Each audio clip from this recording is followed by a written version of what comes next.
just changed the wishy-washy blades on a Toyota Camry 2007 2.4 liter.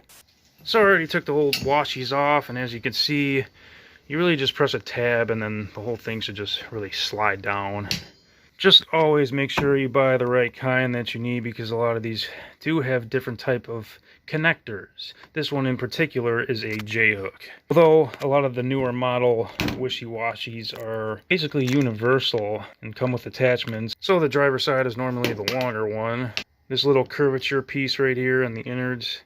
So we press our J-hook in just like that, and then we pull up until you hear a click. Snap that on and boom, you're done. Always make sure to take your little plastic protectors off before you actually do lay the washi down. Now we do the same thing on the passenger side. See that little round piece in there?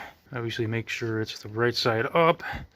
Slide your little J-hook in and pull up until you hear that click, and boom, you are done. Take your little plastic factory protectors off that, and you have successfully installed some wishy-washies.